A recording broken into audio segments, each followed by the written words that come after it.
Okay, so today I want to talk about homologous recombination. And let me just make some corrections. So this is, again, the follow-up lecture to the recombineering lecture. I made some mistakes in that lecture, and if you looked at the YouTube comments, there were some people who called me out. So I'll try to fix the issues. One of the big ones, which I feel really bad about, but they're easy to confuse, was the lytic versus lysogenic phases of the virus. So the lysogenic phase is when it's in the genome. It's just sitting like integrated into the genome. And the lytic phase is when it's replicating, making virions, making particles, and lysing the cell. I always get them confused because this one has lyse in it. So I think lysogenic, that must be the phase where it's lysing the cell. It's not that, it's opposite. It's the lytic phase, which is lysing the cell. So just a correction. And I also made a 5 to 3' mistake, but I'll talk about that today probably to fix that. Okay, so recombination. Recombination occurs in all organisms. Viruses can recombine, procs can recombine, archaea can recombine, eukaryotes can recombine. It's in everything. It's an essential DNA repair mechanism. That's kind of like its roots. And it's kind of like, if you think mechanistically about it, it's really kind of like a cool thing that has evolved here. If you think about the problem that the organism is facing and what this is a solution to, the problem is double-strand breaks. Okay, and so DSB, double-strand break, it's in a DNA where both strands are like cut, it's severed in half. And this is unique from other forms of DNA damage where some kinds of DNA damage you might just like miss a base. You might just have like a missing base, or you might get a scenario where like you have like a missing chunk.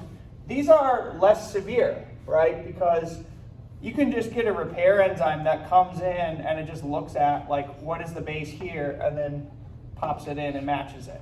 Same thing here. You can just read off the template and repair it. A double-strand break is like a lot more of a dangerous situation because there's a lot of unknowns to the cell when a double-strand break occurs, right? Like one question you might consider is if you see a double-strand break in your cell, like is something missing? Like there's a gap here. Is something like gone that I don't know about? Or does this piece go like right next to there? Like it's actually kind of an unknown. So the cell has to, whenever it sees something like this, it has to have some kind of strategy of answering this question. Is something missing? And then like, what do I do? Like, how can I repair that? Because there's no template in theory, like right there. Does that make sense? So this is actually kind of like a severe problem that living organisms face when they see a double-stranded break. And homologous recombination, so it's a repair mechanism for double-stranded breaks, but it also repairs a couple other things. In replication forks, so when the thing I drew in the central dogma lecture, if these things stall, homologous recombination can kind of like fix it and restart the process. Other things that it's involved in is meiosis, crossing over.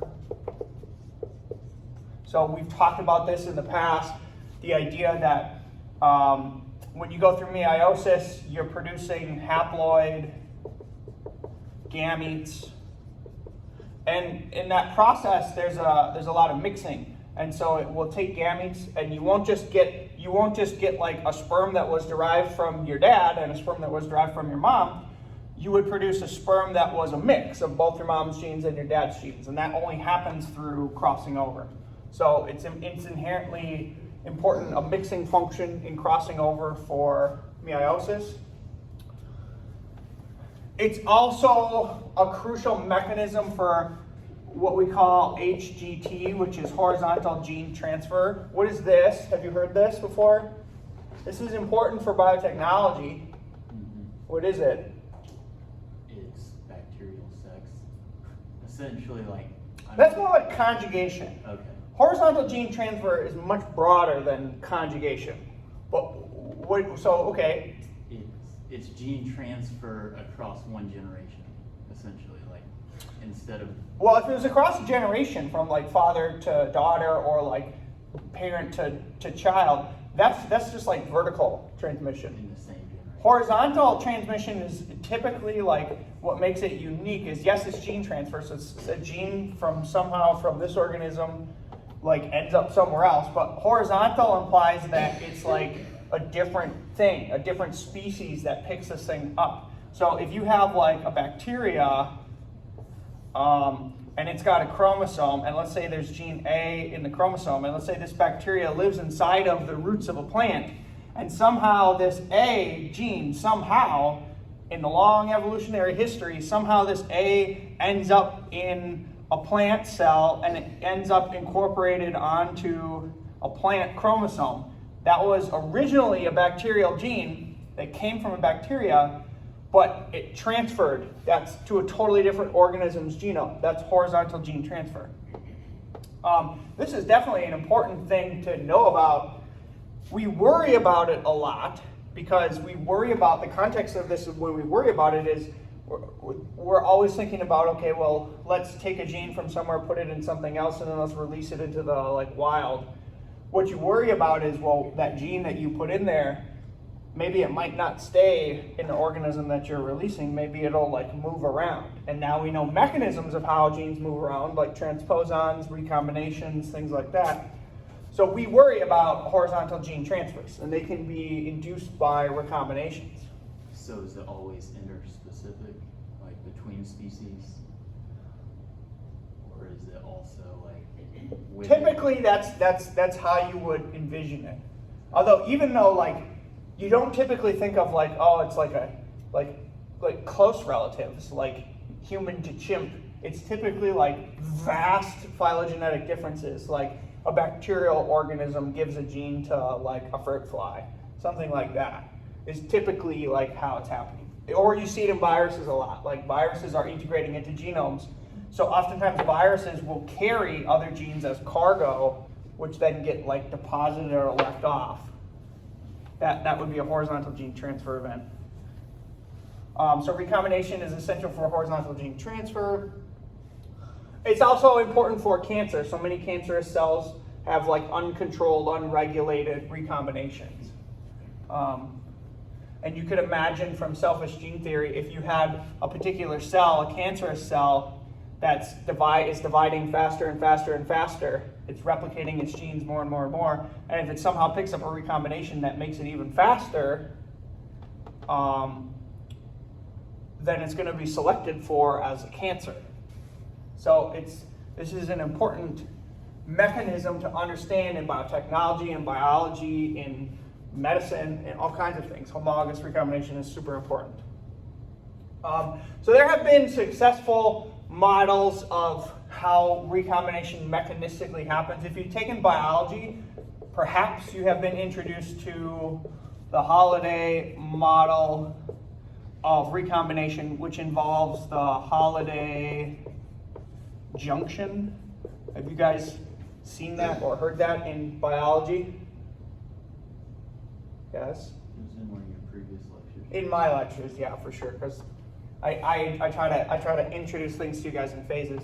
A Holiday junction is typically, I'm not going to draw it well here, but let's imagine we have two homologous double-stranded DNAs. So they're homologous. So maybe these are sister chromatids. They match here and here. A Holiday junction is typically when, if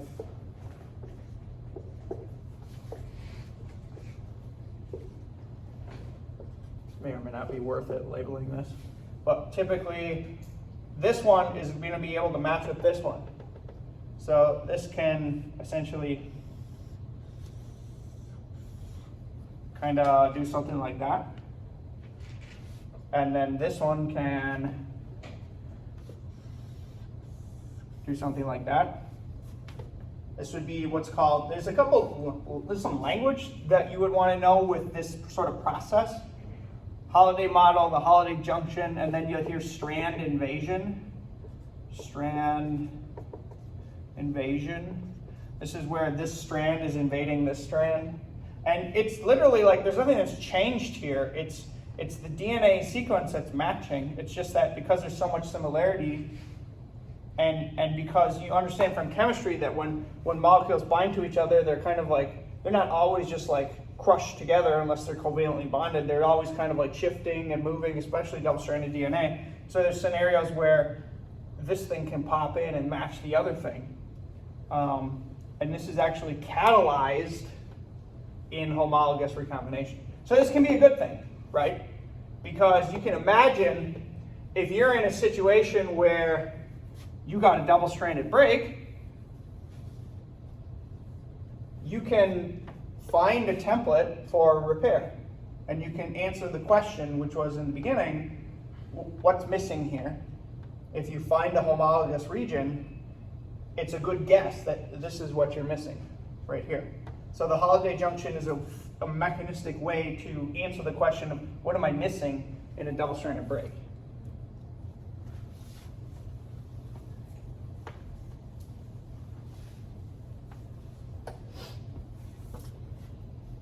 Okay, so I'm going to try to draw out and walk through the steps of recombination so you understand at a mechanistic level what's going on. And I have a figure here in the notes, which is, it's a good figure. So take a look at it. So homologous recombination always starts with a double-strand break. It always, it's initiated by a double-strand break. Okay, we know that. Then the next step is, this is good because it's following up from what I talked about with Gibson cloning, where what was the trick in Gibson cloning? What was like the cool thing that created the overhangs? What was the enzyme called? Exonuclease. Yeah, T5 exonuclease. So T5, well, I won't write that here because this is recombination, but it's the same idea. An exonuclease, it sees, the first thing that happens is this double-strand break is detected by the cell, and the cell sends in an exonuclease, okay? And the exonuclease cleaves, so if this is 5, 3, 3, 5, the exonuclease comes in on the end, and it trims in the 5' side, leaving an overhang on the 3'. And this is where I made a mistake in that last lecture, and somebody corrected me. They were like, oh, you got it wrong. You said it was the reciprocal. It's this. So on this side, it would look like this. Okay, so now I've corrected the record. I've drawn it correctly. I can understand DNA directionality. Okay, so an exonuclease. And because there's homologous recombination occurs in so many different organisms, there's going to be a lot of different enzymes that do this, okay? There's going to be so many different names. It's not worth remembering the names, but remember that it's going to involve an exonuclease, which is going to come in and do this. And there's going to be an exonuclease ortholog for E. coli, or for Saccharomyces cerevisiae, or for Drosophila, or for humans. They're going to have a whole bunch of different enzymes. Okay. The next thing that happens is once these have been sort of chewed in, these are at risk for degradation. Why are they sort of like at risk?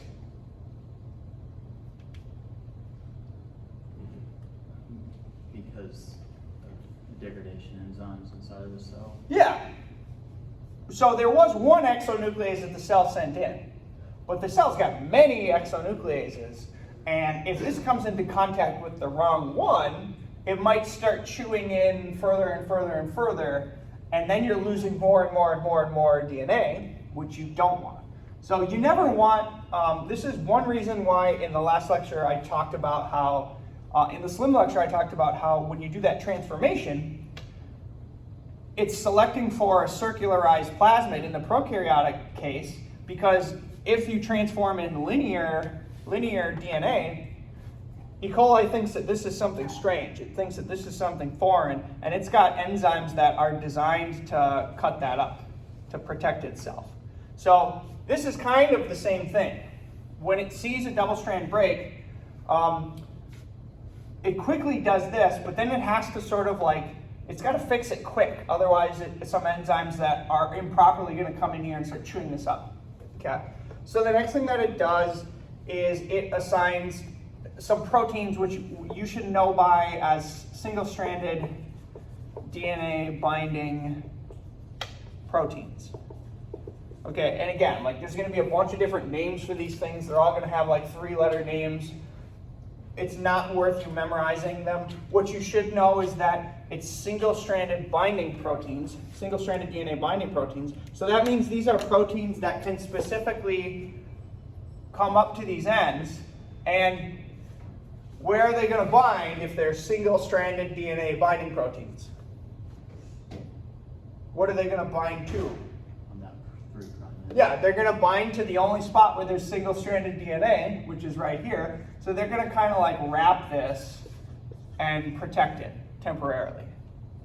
So now this end is like, it's like protected. It's like sheltered from these other exonucleases that we might worry about. Okay. And then as we know from transcription factors and induction of transcription, a lot of times you have one protein that binds to the DNA and then it recruits another protein and then it recruits another protein, and there's like a cascade of like friends that come in and do stuff. Okay, so that's kind of like what happens here. And some new proteins are recruited. These ones I want you to know their names. Oh, this doesn't work very well. So you agreed? Rad51 and Rec-A. Okay, these ones I want you to know their names. So this is the eukaryotic name for one of these enzymes. This is the prokaryotic ortholog. Okay, this one's very important. It'll come up a lot. These enzymes are called recombinases. Okay, so this is a special enzyme, an ASE, that, what do you think it does? It promotes recombination. Okay, so the Rad51, if you're in a eukaryote, or the Rec-A if you're in a prokaryote, plus there's probably some other stuff. They essentially come in here and they switch out the single-stranded DNA binding proteins, okay? And they coat the 3' end. So now we've got a new protein there whose sole function, well maybe not sole function, but one of its main functions is to catalyze the repair of this through recombination, okay? Now, step 5. What happens at step 5 is Rec-A or Rad51, they're able to initiate kind of like the homology search. Okay, so this thing has to find a homologous sequence that it can use as a template for repair. So people are still studying the mechanism of how this happens. I'm debating if I want to erase these. I'm going to erase these steps. We're at step 5. So what's thought to happen is, and this is interesting because they actually do this in computer algorithms when you search for strings. So essentially the issue that the cell has to deal with is it's got some sequence, or if you're a computer programmer, you call this a string. It's got some string of sequence here, A's, T's, G's, C's, and it's got to find a match. It's got to find a match. How does it find a match? What would you do? I guess it depends on if you're diploid, you could look on your other chromosome. But think like a programmer. When you say look, like if you were to write an algorithm for how you're going to search for the matching sequence, what would you do? What would you tell it to do? Look at the conserved regions on the Well, the break's right here. So when you say like look at, you mean like look over here? Yeah, on both sides. So like. Well, if it looks over here, it's not going to find anything that matches over here, unless this was like. Usually, what happens in a double-stranded break is usually there is some stuff missing. So if there's some stuff missing, it's not going to find anything over here that matches stuff over here. It would find it if this was like a perfect like cut, and it was just kind of like could be fixed by blunt end repair, which is where it just takes it and goes. But in this case, imagine there's something missing. So you're not going to find any homology by looking over here. But like, what would you do? Get creative. Like, tell me what this thing should do mechanistically. Unzip DNA and see where the 3' matches. Yeah, that's the idea. What they call this is, again, this is actually like a search algorithm. It's called the sliding window. And what it does is it takes this. So Recce is able to like take this, and imagine it's got like this open end. It lines it up, and it like loads it in, okay, through like a holiday junction, and it checks, is it a match? If it's not a match, it slides it over one base. Is it a match? If it's not a match, it slides it over one base. Is it a match? Yes or no? And it keeps sliding, quickly, but it keeps sliding through the sliding window until it like finds a sequence where it like match. And then if it finds it, then it can initiate the recombination. Okay. So Recce is key for like initiating this strand invasion in this sort of like sliding window. And there's people who are like studying this. So we probably don't precisely know exactly molecularly what happens, but this is the idea.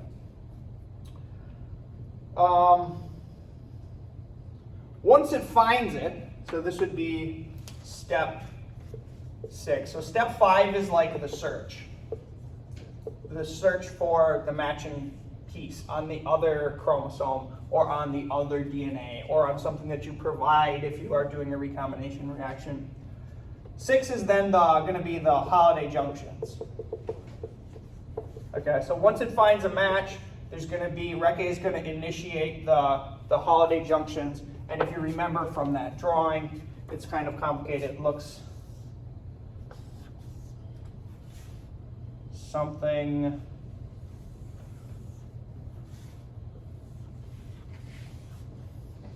like that. Okay. So now we have this. Okay. And usually what happens is, right, there's some bases here. So where there's still going to be like a little piece here that is like missing. There's still going to be like a little piece here that's gone, and a little piece here, and a little piece here. So then what do you think happens? Knowing you already know all the players. You know all the names of all the key players in the cell. What do you think happens to fill in these little deltas?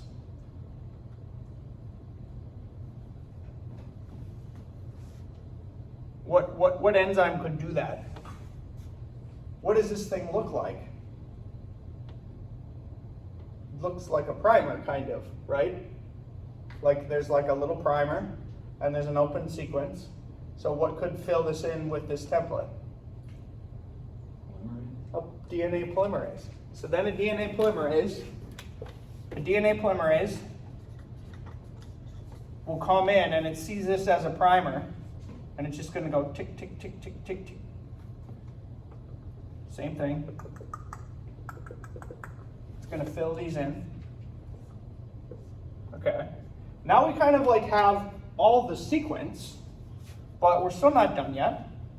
Then what has to happen? You know all the players, what has to happen next?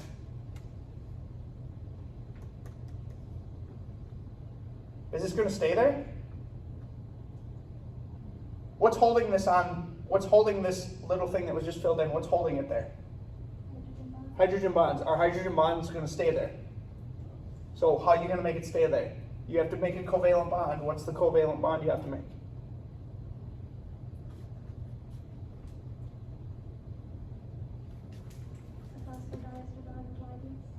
Yeah, it's the phosphate backbone. You have to seal the phosphate backbone with ligase.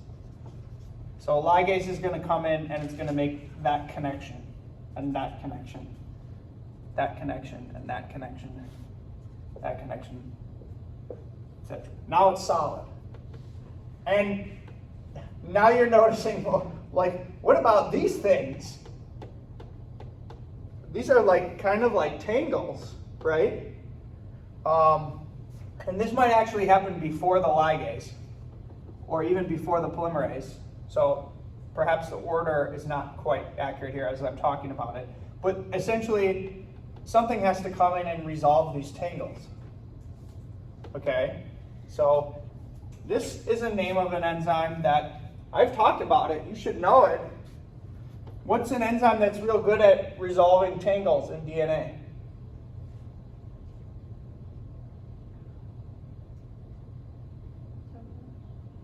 Yes, so topoisomerase. Okay. Did anybody catch where I first introduced topoisomerase? It was in the context of, it was very quickly when I introduced this. It was in the context of the 3 plasmid bands. When they first discovered topoisomerase, they discovered it and tested it with plasmids. And when you purify mini-prepped plasmids, you get 3 bands, the concatenated, the supercoiled, and the single circular. And they discovered that if they took topoisomerase and they added it to a plasmid, what do you think happens to these 3 bands? Take a guess. I guess there's only one band left. Yeah, which one? Just the sequence of plasmid. This one. Yeah. So you add topoisomerase to plasmid, and it can untangle the concatenated ones and it can untangle the supercoiling. And it does that. It's got kind of like 2 functions. It's got a cut function, so it can cut, and then it's got like a untangle function where it, like, I don't know how it does it, but it like pulls it apart. Okay, this is actually how they like to figured out what like topoisomerase does, by mixing it with plasmids, and they could see that it would relieve the tension from supercoiled and it would get rid of concatenated bands. So now imagine you add topoisomerase to the holiday junction. It's going to make some cuts and it's going to untangle it. And then what you're left with is a repaired chromosome. And there's certain situations where, depending on how it's resolved, you can get a crossover or not, depending on the resolution. Okay? That's how recombination works. Okay. How much time do I have left? Okay. So, in the reading, it was talking about the D-loop intermediate. That's where The what intermediate? The D-loop intermediate. Okay. I don't know what I'm not sure what the D-loop intermediate is. I know it has something to do with like the holiday junction, but I probably don't know. Yeah, I think it was the holiday junction at the point before. When Rec A first Before creates it, okay. because they said that it basically acts as a primer at that point. Okay. Sounds right. Right, because it acts as a primer and then it can come in and fill in those little deltas and then you can get a resolution. I'll get to the Lambda Red recombination in a second. Before I go to that, so you might ask a question. I said at the beginning of the lecture, homologous recombination is essential in meiosis for crossing over. But then I also said that homologous recombination, what's the first step? Double strand. A double-stranded break. So how is that happening in meiosis? Like, do you understand? In meiosis, we have condensed, like, full chromosomes. They're not broken. Or are they? What? Say it? Well, they definitely do get pulled apart. So at the centromere, they'll get pulled apart, but there's no breakage. That'd be a big problem if there was like a breakage. That's actually what I study. I study CI, which is when you try to pull the chromosomes apart and they break. Fortunately for us in meiosis, there's no like double-stranded breaks, but that's kind of like a problem for everything I've been telling you. So there's actually, to answer this little nuance, there's actually an enzyme called SPO11. Okay, SPO11 is a nuclease that will induce controlled double-stranded breaks. So in meiosis, that rule is still valid. Homologous recombination still does require a double-stranded break, but there's actually a programmed enzyme that gets turned on at that time, which in a very controlled, careful manner induces double-stranded breaks, which are then repaired by recombination. So there's actually an enzyme that does this purposefully in the meiosis regimen. Is it exo or endonuclease? Or does that matter? You could answer that right now. I don't actually know, but I can answer the question based on what I know about enzymes. Imagine you're a chromosome, and you're going to try to induce a double-stranded break. There's already sort of like an end on the end, but that's not where double-stranded breaks occur. Where do double-stranded breaks occur? Within. So which enzyme would it be? Endo. Be an endo. Now I'm guessing, fact check me, but I'm just guessing based on like what I know about enzymes, and then that makes complete logical sense. So one reason you want to remember this, and one reason this is a good application is we're talking about and knowing homologous recombination, is because this is literally how the CRISPR Cas9 systems work. So we haven't even gotten to those yet. We'll talk about them sort of like at the end of the semester. And I do that because it's all hot right now, but like there's still so much foundational stuff that like we have to talk about before we even talk about that. But what is Cas9? Isn't Cas9 a backbone? No. Oh. What is Cas9? That's not the cutter, right? What? That's not the cutter. It is the cutter. It's the cutter. So if it's the cutter, what kind of an enzyme is it? It's the ACE. A nuclease. Yeah. It's a nuclease, just like SPO11. It's a nuclease. Cas9 is a nuclease. And so you can target it to make a cut at a spot. And then what do you think is going to happen when you make a double-stranded break at a spot?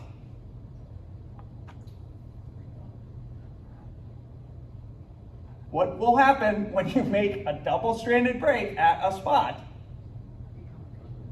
Homologous recombination. So when you quote-unquote insert stuff with CRISPR, you're not inserting stuff like you would with like a transposase. It's not like carrying cargo and like inserting it. What you're doing is you're targeting a scissors to a spot. It's inducing a double-stranded break. The cell sees it and immediately starts homologous recombination. And if you have provided a template, it can find the template and repair off the template. That's how CRISPR works. So this is relevant, extremely relevant for our later discussions, but that's all I'll say for now.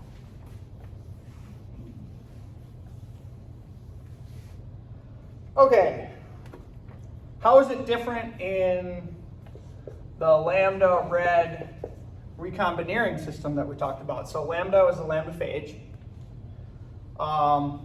Red is just what they call it. It's actually an acronym, but it'll just make people confused.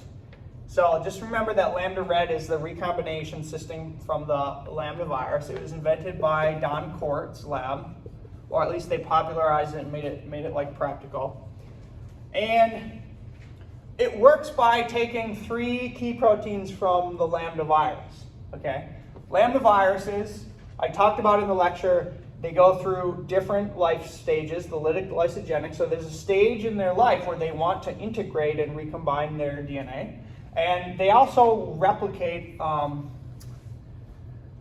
I won't get into that, but there's stages at which they want to recombine, okay? So you can imagine why a virus would want recombination enzymes. So there's 3 key enzymes. What are they?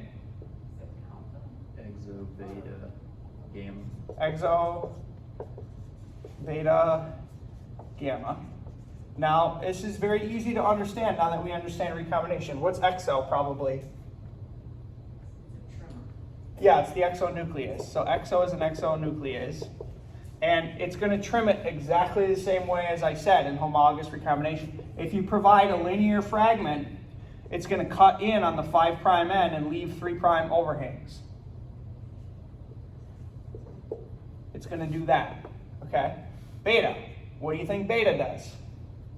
Holds onto the single strand. It's going to protect the single-stranded spot. So these are it's a single-stranded DNA binder.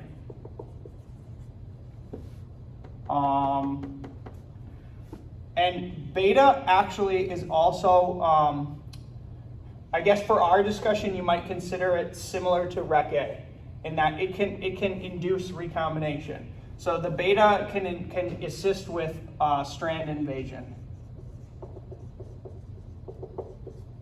So that's what's going to sort of like start to form holiday junctions. And gamma is also a secondary protein that protects like the ends from other degradation of nucleases. Okay.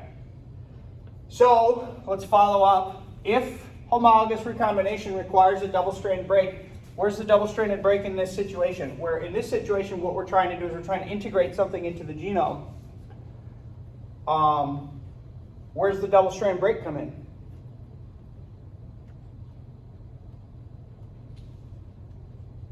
Are we making one? No. So what do you think is kind of like analogous to the double-stranded break? Yeah, so what you're transforming in, very good. Very good. What we're transforming in is linear DNA. So you transform in something that you want to pop in. And as soon as you transform that in, it essentially thinks that's the double-stranded break. Or the virus. I mean, it's not even a virus anymore, it's 3 proteins. But they kind of see this as like possibly a double-stranded break. And then that's why they cut it in, protect it, and then integrate it. So that's kind of like an important thing. So it still does require like a double-strand break. And actually in the virus will circularize, the actual Lambda virus will circularize, and when it wants to integrate, it will actually clip it, and it will actually induce a double-stranded break in itself to cause an integration.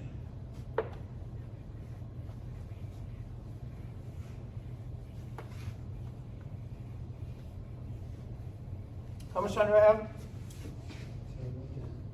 What? 10 minutes, okay.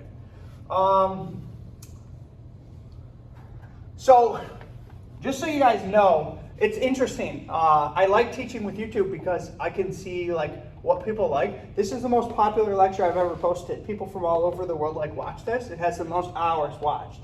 So if you want to know like what people in the future would like want to learn and like want to use in their lab, it's this. It's recombinating. Just based on like popularity alone, and people don't know enough about it. One of the reasons it's awesome is because you don't have to buy any enzymes. I don't have to buy a polymerase. Well, you do have to have a polymerase kind of, because a lot of what we're making would be like the linear insert. You might PCR that, but it doesn't. The process itself doesn't rely on any purified enzymes. It only relies on those 3 which are made inside of the bacteria. And all you need to do to turn it on is heat shock the bacteria. Okay, and I talk about that in the lecture. There's a heat shock promoter, and we use that heat shock promoter to turn on the exo, beta, gamma. And you can literally just grow E. coli with the exo, beta, gamma. You heat shock them, and then you just flash freeze them, and then you can pull them out and transform them, and then it'll integrate. So you can build stuff with this. And I did say, which I would reiterate, this is very, very useful for building like large stuff, like big things. 10,000 base pairs, 20,000 base pairs, 40,000 base pairs, like big stuff. And there's artificial bacterial chromosomes called BACs, bacterial artificial chromosomes, which you can actually, like, the only way you can really like work with these is through recombinating. You can't restriction digest a chromosome. Why? Imagine you have a giant chromosome. Why can't you like use restriction enzyme cloning to work with this thing? Because there would be so many other areas Yes. of the chromosome. Exactly. There's so many other sites, you would just chew this thing up into 1,000 different pieces. You can't use enzymes like that to work with chromosomes. So, I mean, we're at the point now where people are completely re-engineering yeast, redesigning their entire chromosomes as like models in the lab and like planning them out so that they're like perfect for like experiments and stuff.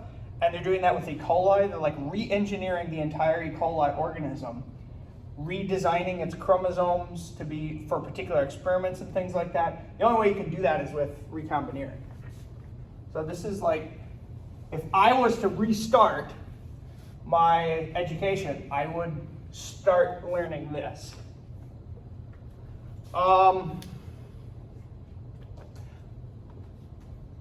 Since we brought it up, let's talk about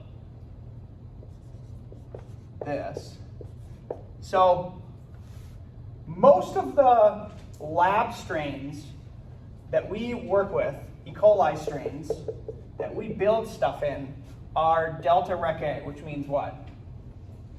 Deletion of Rec A. Yeah, that's actually, and this is probably even the wrong way to write it. Again, each organism has their own. In this case, if you see an italicized tiny rec A, sometimes that means rec A deletion. Sometimes you'll see rec A minus. All these mean it's a deletion of rec A. Now we know what rec A does. This is actually a key point for biotechnology. Why would we want to work with E. coli strains that are deleted for rec A? Rec A is the enzyme that does recombination. Recombination is a great thing, right? It repairs DNA. Why would we ever want to work with a strain that's delta rec A? Any thoughts? In case a bacteria doesn't like what you're putting in it, you can recombine to shuffle it out. Very good, yes. So when we are building plasmids, we're building a plasmid X. It's got X gene insert. Does this have homology to somewhere on the chromosome? Probably. I mean, not exact, but probably got some homology. If it doesn't like it, all it needs to do is just recombine it and destroy it. So recombination can also be used as like a process to destroy things. And if you put a plasmid in E. coli that it doesn't like, it will just recombine it and destroy it. It can break it apart. It could recombine maybe like a little chunk of it, and then it would no longer be toxic. It could just literally destroy the plasmid. So when we engineer things in the lab, we only work with E. coli strains that are delta rec A. And the reason they're delta rec A is because I don't want E. coli's recombination enzyme touching my plasmid when I'm building it. I don't want it doing anything to my plasmid that I don't consent to. So we only work with delta rec A E. coli. That's important for cloning.